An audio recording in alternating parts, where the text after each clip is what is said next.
Buka firman Tuhan di dalam Imamat 20 tadi yang dibacain Yoel. Imamat 20 ayat 24. Imamat 20 ayat 24.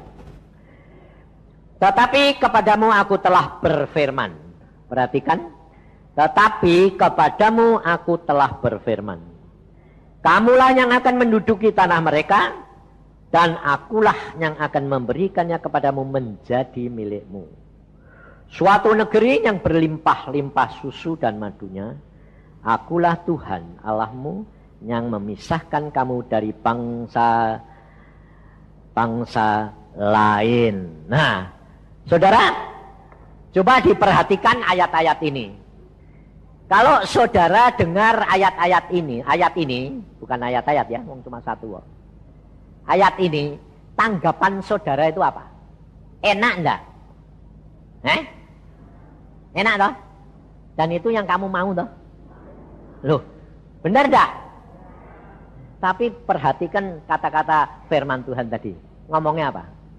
Aku yang akan memberikan tanah ini kepadamu. Dirampas dari orang lain enggak?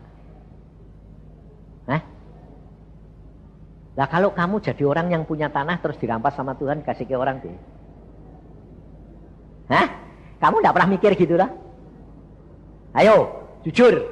Kamu pernah kalau baca firman itu mikirin orang yang tanahnya dirampas? Enggak toh? Enggak toh? Enggak peduli toh? Ayo. Kamu peduli enggak? Enggak toh? Kenapa kok enggak peduli? Karena kowe cuma mikir ke awakmu dewek. Ini masalahnya saudara. Padahal saudara itu harus tahu bahwa Tuhan Yesus mati itu untuk apa? Untuk dunia atau untuk kamu? Dunia. Jadi termasuk orang-orang yang tanahnya dirampas lah. Nah, termasuk orang itu toh. Mengapa tanah itu dirampas? Dikasih ke kamu. Nah, ini yang kamu itu harus perhatikan. Karena kalau orang itu tanahnya dirampas dikasih kamu, bisa enggak yang jatahmu juga dirampas dikasih ke orang lain? Bisa toh? Nah, kenapa kamu enggak pikirin? Mikirkannya kamu cuma menit. Wah, punya orang lain tak ambil aku. Dikasih ke aku, ya toh? Terus kemudian nanti karena kamu terimanya begitu, lalu setelah kamu terima atau belum terima, dijanjiin. Demikian juga kata-kata ini firman Tuhan ini untuk orang Israel yang keluar dari Mesir atau tidak? Yang keluar dari Mesir. Saudara dan saya ini keluar dari Mesir enggak? Keluar toh? Sedang keluar toh? Sedang jalan ke Kanaan toh? Nah, sudah digenepi enggak janjinya Tuhan? Umpamanya kamu dapat nubuatan. Tuhan memilih kamu, Tuhan akan memberkati kamu, Tuhan akan mengangkat kamu, bukan jadi ekor tapi jadi kepala. Waduh, senengnya lah. Betul lah? Terus kepalanya mbok inget-inget terus enggak? Apa ekornya? Nah ya itu sing salah. Mengapa banyak anak-anak Tuhan itu nubuatan tidak pernah terjadi? Demikian juga orang Israel yang keluar dari Mesir, yang masuk Kanaan yang dapat digenapi itu cuma berapa? 2, Yusa sama Kaleb. Loh bener lah? Bukan Yusa aku. Tapi aku dikasih nama Tuhan Yusa itu karena gara-gara itu. Karena Tuhan ngomong gini sama saya. Nama saya dulu kepengennya enggak nama Yusa. Sebabnya kalau nama Yusa itu tak pikir, oh Yusa ada apa? Nama Paulus dulu. Nah, lalu Tuhan bilang, kenapa kowe kepengen nama Paulus? Oh Paulus mau pakai luar biasa. Tuhan bilang, tapi Paulus harus bayar harganya masuk penjara. Mikir aku. Ya udah jadi. Loh, ngerti tak? Kenapa saya mengatakan minta bagi Paulus terus kemudian tidak jadi? Karena memikirkannya masih kehendaknya sendiri. Ini yang susah, saudara. Pikiran kita ini, pengertian kita yang terbatas ini yang membuat kita itu tidak sampai. Dan hampir 90% gagal. Lah kalau yang keluar dari Mesir itu orang 600 orang laki-laki, belum perempuan sama anak-anak loh. 600.000 laki-laki tok. Artinya yang laki-laki itu umur 20 tahun ke atas itu 600.000. Ibu-ibu sama anaknya tidak dihitung. Yang masuk cuma 2 gelintir laki-laki. Kira-kira berapa persen? Ayo. Ada 1% enggak? 0,000. Nah, maka dari itu saudara, saya sendiri pun nggak bakal bisa. Nggak bakal bisa. Maka dari itu ayat yang dibaca tadi sama Yoel, coba perhatikan. Ayat yang ke-26. Kuduslah kamu bagiku, sebab aku ini Tuhan kudus. Dan aku telah memisahkan kamu dari bangsa-bangsa lain, supaya kamu menjadi milikku. Nah, kuduslah kamu. Kamu bisa enggak kudus? Ayo. Makanya itu kalau nerima firman, itu jangan mbok tafsir menurut karepmu dhewek. Aku ini untung khotbah ndokne Ungaran, ndokne Semarang. Jadi cara Jawane mesti ngerti, ya toh. Ora ngerti salahmu dhewek. Sebab saya ini memang ndak bisa. Untuk bahasa Indonesia terus sing apik ngono ndak iso. Apa meneh bahasa asing. Waduh, ampun lah. Jadi saudara tahu, wong orang modele kaya ngene ya toh. Kok ya Tuhannya seneng tuh di mana letaknya? Nah itu aku loh, tidak hanya kamu, saya sendiri tanya. Letaknya Yusa iki kok mbok seneng itu ada apa? Nah ayo, Tuhan jawab piye? Aku lewat kamu di tempat sampah dibuang, tak temu. Aku lihat lho kok ana bayi done tak sampah dibuang. Jadi aku ambil karena aku. Ngerti? Waktu sudah tak ambil lah, tak lihat, waduh jeleknya kok luar biasa. Jadi bukan jelek rupanya loh, bukan. Nah ini jelek watak perangainya maupun tubuhnya cacat. Tapi karena Dia Maha Kuasa, kutuk diubah jadi berkat. Lah ini yang saudara harus perhatikan. Sebab di dalam hidup kita semuanya tidak ada satu yang dapat kudus. Tidak ada yang tidak punya kutuk turunan, tidak ada. Semua punya kutuk turunan. Cuma bedanya kadarnya tidak sama. Ya toh? Contohnya kutuk turunan satu. Laki-laki mata keranjang. Mata keranjangnya itu ada kadare. Loh. Jadi jangan, makanya saudara itu kenapa saya selalu katakan baca firman. Lalu kamu selalu mengatakan apa? Baca firman orang ngerti, Pak. Orang usah ngerti. Loh. Kenapa, Pak? Tidak usah ngerti. Ya kowe mau ngerti ya tidak bakal ngerti. Lah ngotot kowe mau ngerti buat apa? Oh ya ora bakal ngerti. Lah kalau udah bakal ngerti, itu bagaimana Pak kita bisa melakukan? Lah ya itu, salahmu itu loh kono. Kamu tuh masih sampai sekarang jadi orang Kristen tuh punya image, pengertian. Ngerti dulu baru dilakukan. Betul? Lah kalau ngerti dulu baru dilakukan, itu iman apa enggak? Itu bukan iman. Harus iman itu percayakan sesuatu yang belum kelihatan. Jadi ngerti enggak? Nah, ya enggak ngerti, tapi percaya lah ya itu. Lalu kata ayah, lakukan. Terus dilakukan apa wong ora arti apa-apa. Nah, itu rahasianya.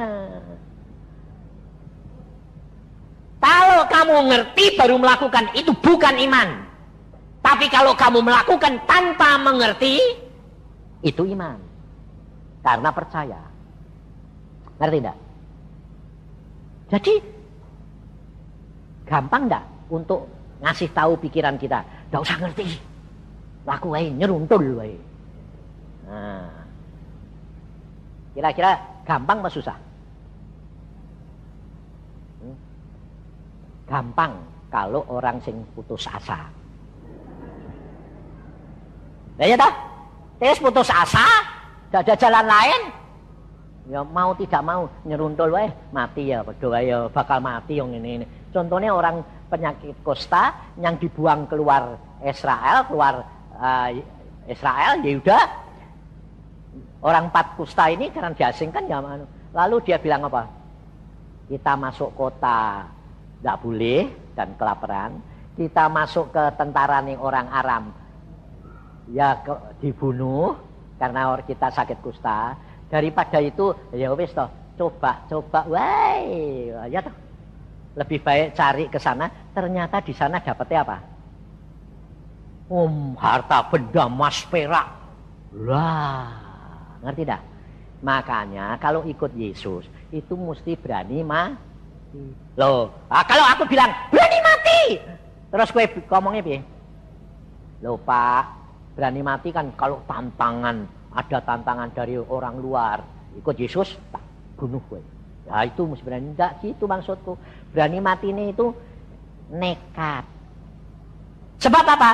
Sebab selama kamu hidup di dalam dunia, setiap hari menghadapi masalah, bergumul, lalu mengalahkan watak perangaimu yang jelek ini. Sebab Tuhan Yesus sudah berkata, di dalam dunia kamu menderita. Tapi kita kerap kali tidak mau menderitanya. Kan sudah ditanggung Tuhan. Kok harus kita menderita lagi, itu buat apa? Nah itu saudara. Padahal Yohanes 3:16 berkata, Yesus mati untuk kita. 1 Yohanes 3:16, kamu harus mati untuk saudaramu. Termasuk untuk dirimu sendiri. Nah, kita kerap kali tidak bisa mengerti, saudara. Kalau firman Tuhan berkata, aku sudah memilih kamu untuk disendirikan dari bangsa ini, maka dari itu bukan berarti kamu itu dijadikan anak-anak vape. Enggak. Kamu dan saya dipilih untuk menjadi anak-anak Dia, disingkirkan karena anugerah. Karena firman Tuhan berkata, Yesus berkata, tidak ada seorang pun yang dapat datang kepadaku tanpa dikaruniai oleh Bapa. Tapi kita kerap kali ngotot. Orang lain yang saudara kita yang belum bertobat itu kita ngotot. Bertobatlah, betul. Bahkan kita terhadap diri kita sendiri pun kita ngotot supaya bertobat. Lalu ayat ini mengatakan, hendaklah kamu kudus. Ayo coba, siapa di antara kamu yang bisa kudus? Bisa. Saya tanya orang, bisa Pak kita kudus? Bisa. Nah kalau bisa, kenapa kita tidak bisa Pak? Bisa, tapi tidak bisa. Tidak bisa apa? Tidak bisa lama.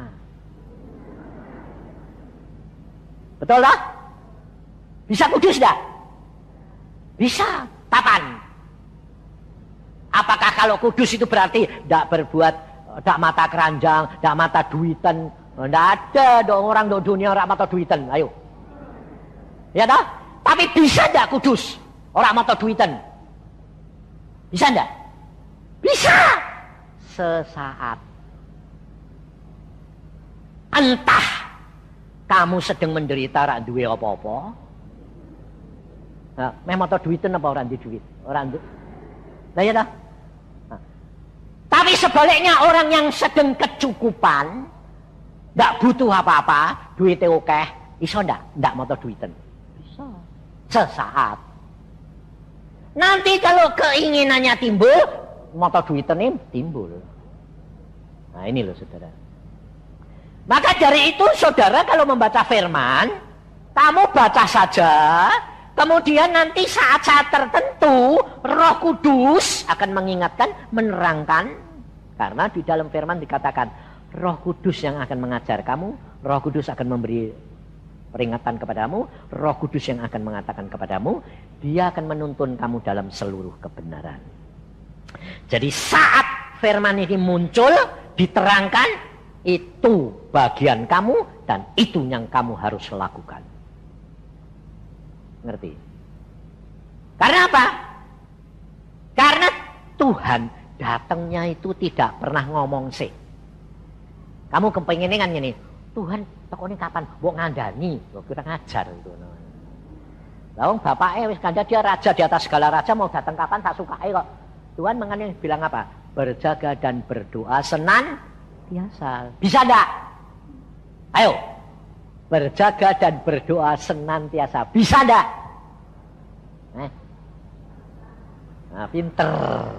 Bisa, tapi pinter dah. Bisa, tapi sesaat. Makanya ayat bilang gini, percaya saja, pasti masuk surga. Banyak orang kan ngomong gitu. Loh Pak, firman Tuhan berkata, percaya saja, pasti masuk surga. Betul, aku bilang gitu. Ya, jadi tidak usah neko-neko toh Pak. Aku percaya Yesus dibaptis, wes pasti masuk surga. Kok enak aku. Loh, firman bilang gitu. Iya, firman ngomong gitu. Tapi kue lupa. Firman itu saat kapan? Kue meh mati. Hurung meh mati itu belum jalan. Percaya kamu bisa masuk surga, ya toh? Ya, lah kapan mau masuk surga? Meh mati atau saya dowo? Saya panjang umure. Ya meh mati. Oh, jadi itu cuma berjalan sesaat. Iya. Nah, kalau gitu, wong sing gantung diri pasti tidak masuk surga. Oh, bisa. Wong gantung diri kan langsung rak maklek ngono ora. Bisa. Nah, bisa toh? Maka dari itu saudara, jangan menghakimi orang lain. Jangan lihat apa yang kamu lihat, apa yang kamu dengar. Tetapi lihatlah firman Tuhan. Makanya aku kan kerap kali ngomong gini. Kamu kalau sudah nanti mengenal Tuhan baru ngerti. Kue kepengen, Tuhan ini tidak mau. Kue tidak mau, Tuhan ini mau. Nah, terus kue pinter. Ngono aku tidak mau. Nah, kok mau ngakali Tuhan. Nah, kue tidak mau temenanan ya ora dikei. Ya toh? Wong Tuhan bilang hatimu lah. Tapi kalau kamu tidak kepengen karena kamu tidak terikat, itu yang maunya Tuhan. Ngerti. Jadi, mengapa tanah Kanaan diberikan kepada orang Israel? Karena kejahatan tuh. Kalau kamu baca firman tahu. Karena kejahatan penduduk itu dirampas, dimusnahkan, diberikan kamu. Jadi, kalau kamu dijanji, terus kamu berbuat yang tidak menyenangkan hati Tuhan, dapat bagian enggak? Enggak, makanya orang Israel pergi ke Kanaan cuma 2 gelintir yang dapat. Kenapa? 2 gelintir ini sini. Kaleb, firman Tuhan berkata, hatinya lain. Dia memang Kaleb itu punya hati yang selalu menengadah kepada Tuhan, melekat kepada Tuhan. Tapi Yosua, Yosua enggak, hatinya lain, enggak. Hanya karena pengabdiannya. Suruh diem ya diem, suruh jalan ya jalan, suruh diem ya diem, itu. Oke. Karena menuruti Tuhan. Maka dari itu saudara ini yang mengenal dirimu sendiri itu kamu. Lalu kalau kamu dengar firman Tuhan melalui hamba Tuhan, harus begini, harus begini, harus begini. Lalu hamba Tuhan itu yang lain berkata harus begini, harus begini. Kamu jadi bingung. Ya toh? Sing sana bilang gini, sing sana bilang gini, sana bilang gini, sing sana bilang gini. Lalu apa yang kamu lakukan? Gini geleng-geleng kan? Nah, lumayan kalau 2 hamba Tuhan, kalau 10 sinting nanti. Kamu sendiri sama Tuhan. Udah. Kalau hamba Tuhan itu ngomong situ, kamu ngomong sama Roh Kudus. Tuhan Roh Kudus, ini hamba Tuhan ngomongin, bagianku apa ya Tuhan? Tuhannya diemin. Hamba Tuhan itu gede nih kayak apa ya? Ben. Aku ora segede kayak ini kok. Aku semut kok. Ngurusi sing gede-gede ngapain? Lu HP semut tapi menikmati gula daripada ndelok makanan segede itu nindih dia mati. Maka dari itu saudara, kerap kali gini ya, kalau saya bilang baca firman, ya Pak, bosen Pak, pasti, ya toh, ngantuk Pak, pasti. Lalu apa? Rutinitas. Nah, kamu perhatiin, bangsa Israel pertama kali dituntun Tuhan, belum ada listrik. Siang hari, yang awan menaungi supaya tidak kepanasan. Malam hari terang karena dia tiang api. Coba rasanya kayak apa? Itu beberapa hari itu cuma bilang Tuhan luar biasa, Tuhan luar biasa, betul? Hadirat Tuhan ada, betul? Tapi kira-kira kalau sudah sebulan,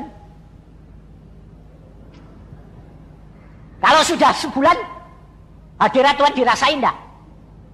Hah? Enggak. Karena sudah Nah, kamu jadi anak Tuhan kerap kali gitu dah. Wah, pertama kali baca Alkitab itu kok. Tapi Lalu pertama kali masuk gereja, setelah bertobat. Wah, masuk gereja itu rasanya, Pak, urapannya gede loh, Pak. Nah, gereja itu, Pak. Nah, terus. Setelah sebulan kok urapannya hilang loh. Urapannya sing hilang apa kue sing hilang? Kamu yang sudah tidak bisa merasakan. Karena apa? Kebiasaan. Ini saudara tahu? Ini yang saya katakan. Dosa yang tidak disadari. Ini yang paling berbahaya. Kalau dosa yang kita tahu, itu gampang bertobat. Tapi dosa yang tidak kita sadari, itu yang kita tidak bisa bertobat. Ya dah, lah gak ngerti kok, lek bertobat apa yang dibertobat orang arti. Contohnya, Getsemani ini dipanggil Tuhan, ya toh. Waktu Bapak Yuel ini, Bapak Yuel sama saya itu kayak aku mbek kakak mbek adik. Sampai nyonya itu kadang-kadang itu cemburu. Sebabnya si Kepo itu, si Samuel itu ketemu aku, nempel dah Bandung, dah belum tidur dengan tempat lain. Mesti dengan tempatku. Pokoknya dia bilang, ada tempat, gak ada tempat, aku pokoknya tidur tempatmu. Loh, ini kok aneh? Ben. Nah, saudara tahu, saya pernah tanya Tuhan, Getsemani ini sebetulnya tempat apa sih? Ini tempat orang berdoa. Loh, lah kok Samuel ya bokon ngurusi? Karena Samuel itu telo, dikei nyowo. Aku sampai, loh, aku itu terus, Tuhan tuh ngomongnya kadang-kadang cara Jawa.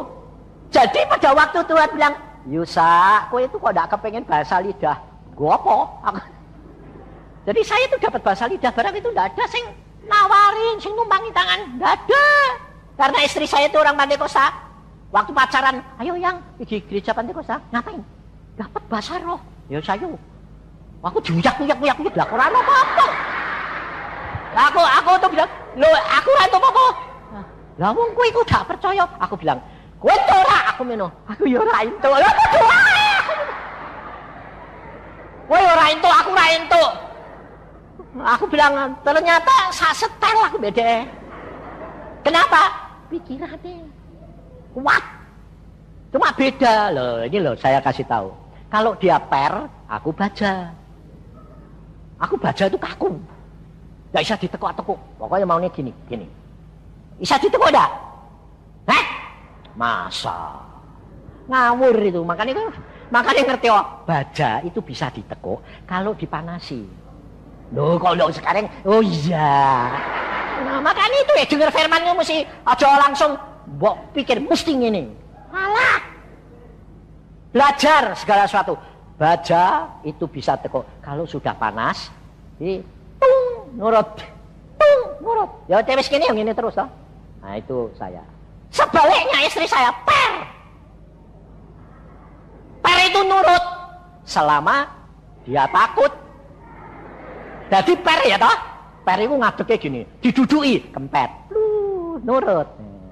Tapi demikian orangnya lunga, balik malah.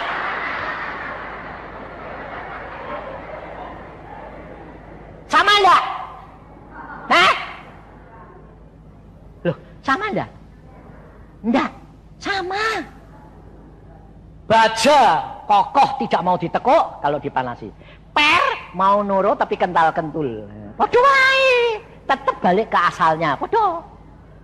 Tapi per bisa dirubah enggak? Bisa diapain? Dipanasi. Panasi itu menderita enggak? Hah? Mau enggak? Sing mau Siti, nyonyaku dhewe muni. Ndak.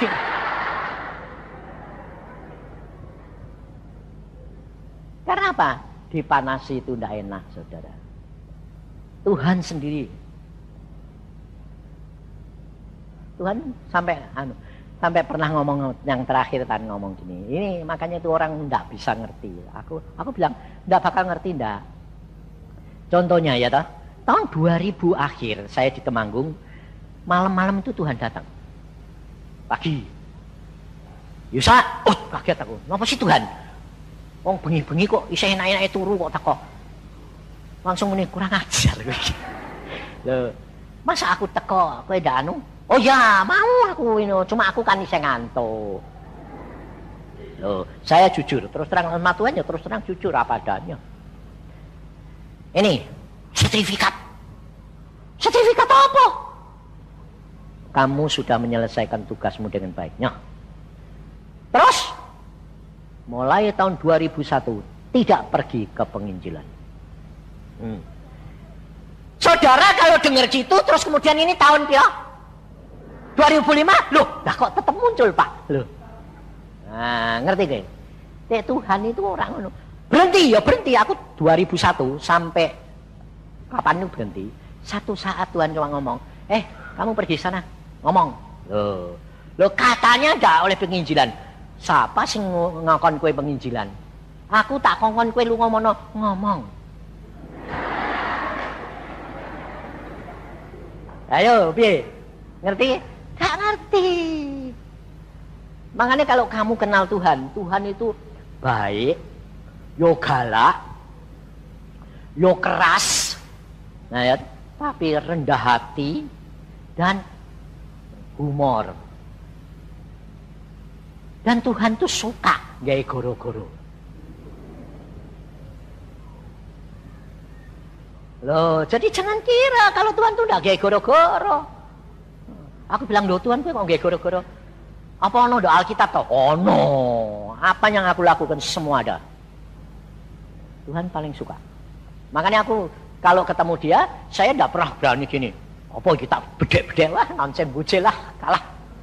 Jadi kalau ketemu dia itu pokoknya diem. Terus satu ya, Yusa, kenapa kamu bisa sampai seperti ini? Nah, kalau kamu ketemu Tuhan, itu ndak bisa pikiranmu jalan tuh ndak bisa. Ada saatnya Tuhan menemui kamu sebagai manusia, karena Tuhan Yesus itu punya tulang dan daging.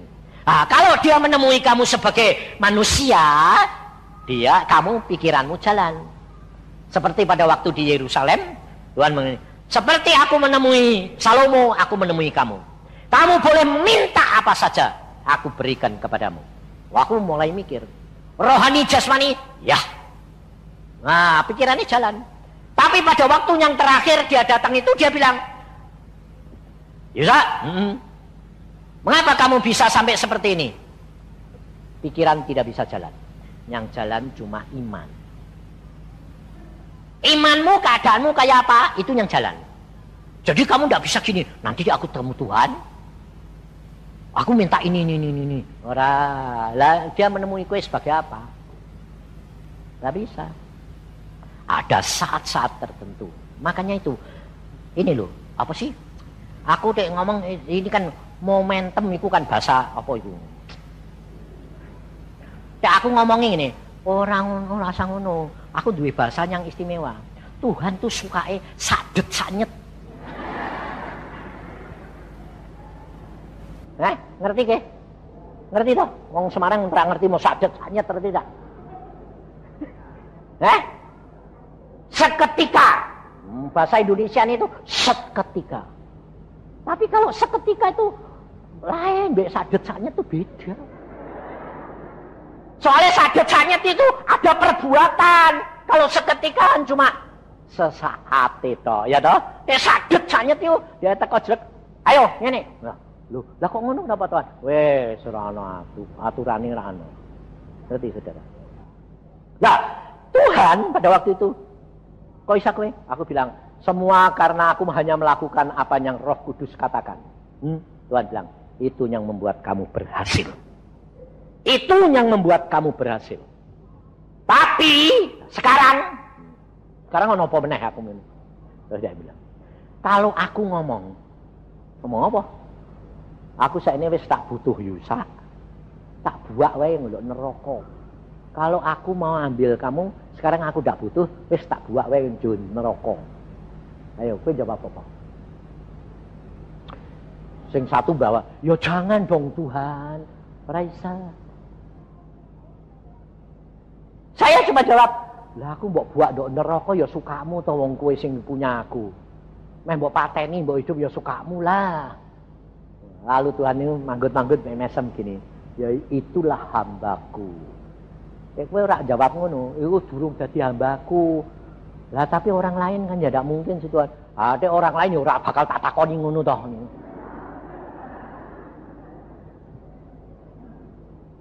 Jadi saudara tahu, Tuhan bertindak terhadap kita tidak semua sama. Kamu harus percaya Tuhanmu itu Tuhan yang luar biasa, baik. Biarpun sementara ini kue sedang dibakar, dibiarkan bakar. Loh, sekarang sing bakar sapa? Tuhan apa setan? Ayo. Tuhan yang membiarkan kamu dibakar. Jadi seizin yang melakukan sapa? Itu sing seneng deh ini, memang dia tukang bakar-bakaran. Ngerti tak? Contohnya kayak Ayub. Ayub dibikin sengsara, dibakar oleh setan sampai bodol semuanya. Lalu Ayub bilang apa? Tuhan yang melakukan. Sebetulnya betul enggak? Hah? Seizin Tuhan yang melakukan.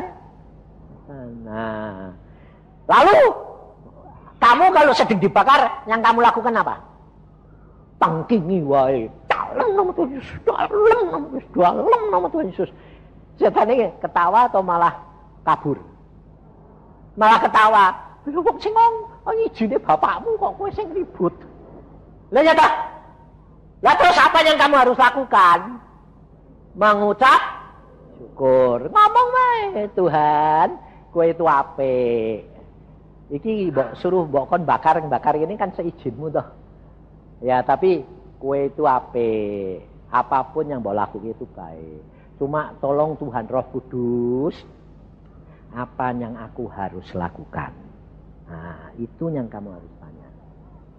Sebab saudara karena belum mengenal Tuhan secara dalam, saudara anggap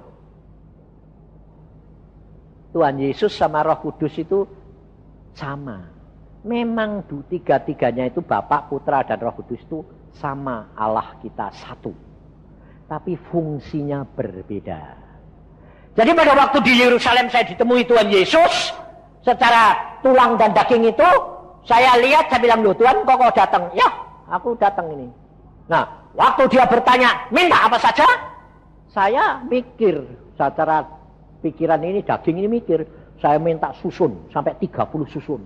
Minta kekayaan, minta karunia, minta mujizat, minta kuasa ini, sampai 30. Setelah itu, sebelum tak hadap ke Tuhan Yesus, saya menghadap dulu kepada penolong saya, Roh Kudus. Itu dah. Nah, karena aku sudah mengenal. Saya bilang, Tuhan Roh Kudus, ini Tuhan Yesus di depanku loh Tuhan. Aku minta ini. Lalu Roh Kudus bilang gini, jangan cepet-cepet jawab. Loh, kenapa Tuhan? Yang didik kamu siapa? Tuhan Yesus. Yang manggil kamu siapa? Tuhan Yesus. Terus kamu sama Tuhan Yesus hubunganmu seperti apa? Bapak sama anak. Lah iya. Lah kok kowe minta kayak gitu, itu kan karepmu dewek loh. Oh iya. Jadi apa yang kamu minta? Oh, menyenangkan hatinya DNN wis cukup. Bapakku senengan segala milik bapak kan dikekno aku. Yo, salah itu. Tak sobek. Itu tak tulis. Tak sobek. Terus aku bilang, Tuhan Yesus. Aku bilang, apa? Loh, kowe kok mesem-mesem? Aku belum ngomong itu dia sudah. Apa? Loh, kowe kok mesem-mesem? Sudah tahu tau kowe. Wis ngerti toh? Aku njaluk apa toh bakal? Aku sudah tahu, tapi kamu harus membuka mulutmu untuk mengadakan pengakuan. Aku cuma minta satu Tuhan, menyenangkan hatimu. Wah, untung aku itu pada waktu itu ono tambahane. Sebab kamu minta menyenangkan hati Tuhan. Betul? Betul? Kapan? Sesaat, sebulan sekali, setahun, 2 tahun. Ayo. Atau nyenengkannya sehari. Besok hilang. Sehari saja mungkin cuma pagi hari datang kepada Tuhan, malamnya mau tidur datang lagi, ya dah. Nah, terus 24 jam ini dondi. Untung pada waktu itu saya berkata, Tuhan, aku mau minta satu, menyenangkan hatimu setiap saat. Nah, ora ana bolong. Lalu Tuhan mesem gini. Berbahagialah engkau hambaku. Kalau engkau menyenangkan hatiku setiap saat, engkau tidak akan jatuh. Nah, kalau saudara dengar kata-kata gitu, tanggapanmu piye? Apakah saya masih bisa jatuh berbuat dosa pada? Hah? Masih berbuat dosa enggak? Masih. Saudara, makanya itu saya bilang, kalau kamu ketemu Tuhan atau baca firman, jangan ditafsir menurut pikiranmu dewe. Justru orang Farisi ahli Taurat itu tidak bisa masuk surga gara-gara dia membaca firman Tuhan ditafsirkan menurut pikirannya sendiri. Menurut kebenarannya sendiri. Dan itu 90% orang Kristen zaman sekarang. Karena dengar firman Tuhan begini, ya udah. Hamba Tuhan ngomong gini, ya diterima. Cuma itu, tidak bisa yang lain. Salah. Maka dari itu saudara, kenali firman Tuhan secara pribadi. Setia akan panggilanmu. Getsemani ini dibuat, bukan bikin gereja. Getsemani itu tidak ada anggota. Getsemani dibuat itu untuk kita apa? Mendewasakan, memberikan orang itu lebih mengenal akan Tuhan, menyediakan fasilitas, tapi bukan minta fasilitas. Ini Getsemani. Tapi karena keadaan kerap kali mengubah kita. Ini saya alami, saudara. Saya ini dari Eklesia. Eklesia dibangun pertama kali itu untuk apa? Untuk menghadapi persekutuan. Gunanya apa? membantu gereja-gereja untuk mendewasakan anak-anak Tuhan. Habis itu kembali ke gerejanya masing-masing. Lalu karena yang datang banyak, lalu penuh pertobatan banyak terjadi, mulai mikir, ini jiwa-jiwa ini kemanain? Kenapa tidak kita bina sendiri supaya jadi dewasa? Nah, ini namanya tidak setia akan panggilan yang mula-mula. Dan ini terjadi kepada hamba-hamba Tuhan di mana-mana. 90%. Karena apa? Tidak menyadari keluar dari jalur. Sebab Musa pada waktu dia di depan batu untuk memberi minum orang Israel, Musa di situ jengkel kepada umat Israel. Wong sudah melihat mujizat, segala kuasa dinyatakan, kok masih gerutu terus? Sehingga Alkitab berkata, hatinya Musa pahit. Pahitnya apa? Pahitnya membela Tuhan. Pahit karena perbuatan daripada orang Israel, dia membela Tuhan. Kamu, orang-orang Israel, orang-orang durhaka. Karena mau membela Tuhan, hatinya sudah jengkel, mulutnya teledor. Apakah kami harus mengeluarkan air dari gunung batu ini? Setelah ngomong kami, bukan Tuhan. Batu gunung pukul sama dia. Karena yang dulu suruh mukul. Jadi lupa kalau tadi ngomongnya cuma hanya suruh ngomong. Dipukul sama dia. Kalau tetap keluar air. Tetap bangsa Israel melihat mujizat. Tetap bangsa Israel dapat minum. Tapi Musa sendiri dikatakan. Alkitab yang ngomong. Karena kamu berubah setia. Karena kamu berubah setia dan melanggar kekudusanku, maka kamu tidak boleh masuk tanah Kanaan. Bayangin saudara. Kehilangan hak berubah setia. Hanya membela Tuhan, kok bisa dikatakan berubah setia? Karena apa? Suruh ngomong dipukul. Tidak boleh ngata-ngatain anak-anaknya orang durhaka. Mengenai Tuhan. Kenapa melanggar kekudusan? Saudara tahu? Kalau Tuhan hadir, itu dia maha kudus. Betul? Dan tidak ada kompromi. Salah sedikit, out. Nah, kapan kekudusan itu hadir? Contohnya, tabut bait Allah itu di ruangan Maha Kudus. Maka anak Harun, imam loh, dia mempersembahkan api asing yang salah, mati. Tapi zamannya Samuel tuh waktu kecil tidurnya di mana? Di ruangan Maha Kudus, di sebelahnya tabut. Loh kok gak mati-mati Samuel? Wong masuk ruangan Maha Kudus saja mati.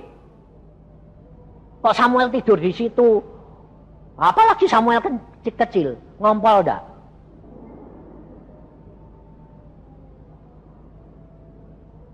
Kok enggak apa-apa?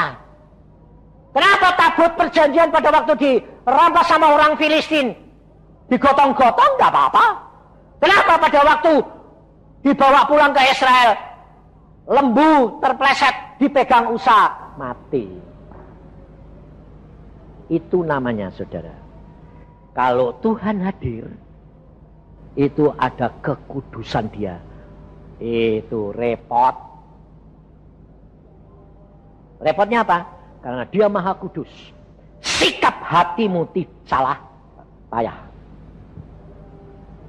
Ngerti saudara? Makanya saya itu paling sudah mengenal Tuhan itu saya paling takut. Gak pernah saya mikir. Datang ke Semarang ini pun JKI yang undang atau anu, saya tidak peduli. Kalau Tuhan tidak nyuruh, dah, saya tidak pernah peduli. Sampai di tempat itu pun saya bilang, Tuhan, apa yang aku harus lakukan? Dia diam, ya aku diam. Padahal Tuhan itu memang aneh-aneh. Lah seperti kemarin nih coba, Tuhan ngomong gini, 7 orang harus naik. Sing khotbah 7. Lah aku muni piye? Ana wong kok kebaktian kok sing khotbah wong 7. Ya toh? Lah apa bare kan sampai sore sampai malam. Bilang, saudara tahu? Tidak begitu. Aku hanya mau ngomong apa yang aku harus ngomong dan kamu omongkan. Dan Tuhan kamu tahu saudara, orang 7 itu kemarin itu dipesan Tuhan apa? Kamu jangan ngomong lebih. Jangan mau ngomong kurang. Aku bilang, loh, lebih tidak boleh, kurang tidak boleh. Lah dek, salah piye? Apa oleh salah? Mengurangi nambah ya ra ento. Lah aku bilang, lah piye isone? Aku yang menaruh dalam mulutmu. Perhatikan otakmu tidak turut-turut. Resikonya gede. Resikonya gede. Karena Tuhannya teko, nanti dek kowe kelewatan gepeng mati. Jadi 7 ini sembahyang mbek takut. Wes, jangan mulai mikir. Diam. Pokoknya dek Tuhan diam ya diam. Sapa sing maju sik ora arti. Engko saate sapa ora bakal rebutan. Kayak kowe. Ora. Ben, waktu itu semua diatur rapi. Dan ngomongnya pas. Makanya kemarin juga Tuhan ngomong, aku mau datang jam 7:30 sampai jam 9 lebih 25 menit. Tapi aku masih ngasih ke sepiling sampai seperempat jam lagi. Bayangin, aneh toh. Kenapa sih Tuhan mau batasi? Ya sak sukaku toh. Wong aku sing ngerti kebutuhane. Lah terus kalau nanti kita ndak siap ya, salah ya aku tekone cuma sedelok bar mulai meneh. Dari buahnya kamu akan tahu. Kamu membuat kesalahan apa tidak. Saudara tahu? Kemarin tepat aku sampai wah selamat. Kemarin dulu tepat persis pada waktu Tuhan jam 9:25 Tuhan bilang, aku mau kembali. Mari saudara kita hantar sampai ketemu. Saya malah terharunya gini. Tuhan kok cepet-cepet bawa aku pulang bareng. Tuhan bilang tugas murung baru. Ngerti saudara? Hiduplah dengan Tuhan. Setia akan panggilan yang mula-mula. Saudara tidak usah khawatir. Dia jatahnya gede. Semua punya jatah sendiri-sendiri. Tuhan sudah bilang secukupnya. Nanti pada waktunya Tuhan akan menimbang sendiri dan naikkan. Tidak usah khawatir. Apa yang saudara dan lakukan dan saya lakukan. Baca di dalam Mazmur 123. Mazmur 123 itu yang Tuhan mau. Supaya saudara dan saya dapat menikmati bagianmu. Berharap kepada anugerah Tuhan. Kepadamu aku melayangkan mataku. Ya engkau yang bersemayam di surga. Lihat. Seperti mata para hamba laki-laki memandang kepada tangan tuannya. Seperti mata hamba perempuan memandang kepada tangan nyonyahnya. Demikianlah mata kita memandang kepada Tuhan Allah kita. Sampai ia mengasihani kita. Saudara, itu pandanganmu, percayamu, hatimu tertuju hanya kepada Tuhan. Dagingmu, pikiranmu bisa menceng-menceng. Tapi kalau hatimu tetap pada Tuhan, menceng balik. Karena apa? Roh Kudus akan nuntun kamu. Dosa tetap dosa. Bisa berbuat, tetap bisa berbuat. Kudusnya kapan? Sesaat.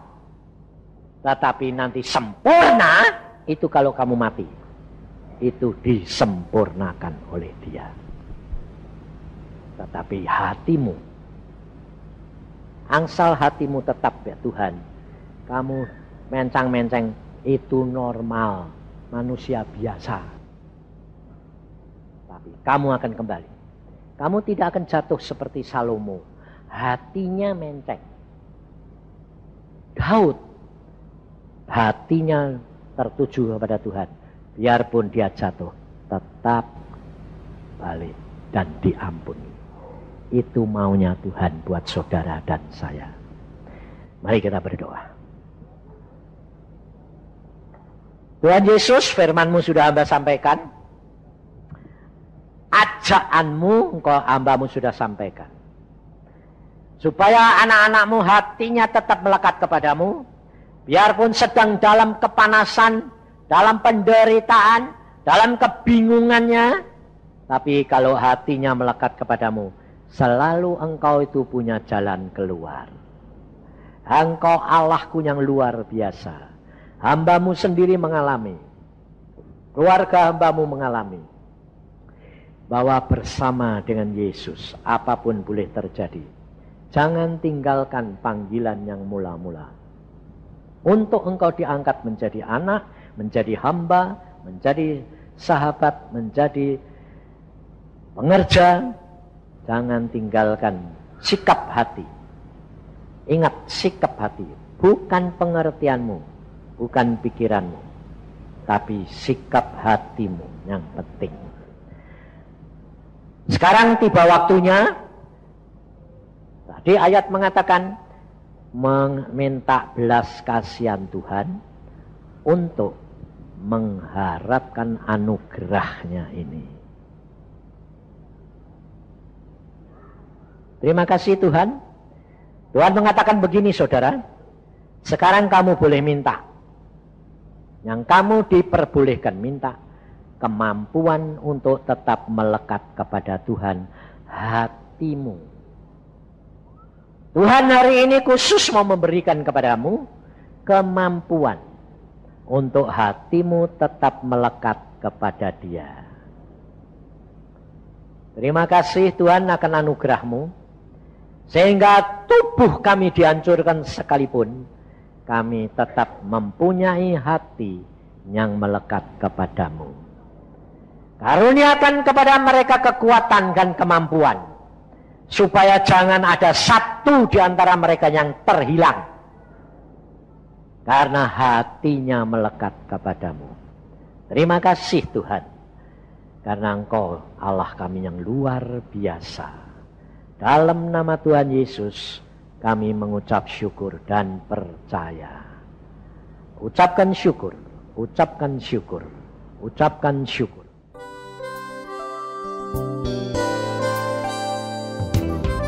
Anda diberkati dengan pemberitaan firman Tuhan. Dapatkan kaset, VCD, CD, MP3, dan buku-buku rohani dari hamba-hamba Tuhan Evangelis Yusak Cipto, Pendeta Petrus Agung, Evangelis Iin Cipto, dan hamba-hamba Tuhan lainnya. Tersedia juga banner dan alat-alat tarian lainnya. Hanya di toko buku Bless to Bless, Jalan Boulevard Barat Raya, Ruko In Kopal, Blok F, nomor 50, Kelapa Gading, Jakarta Utara. Hubungi 45851254 atau 92958800. Bless to bless, hanya di Bless to Bless.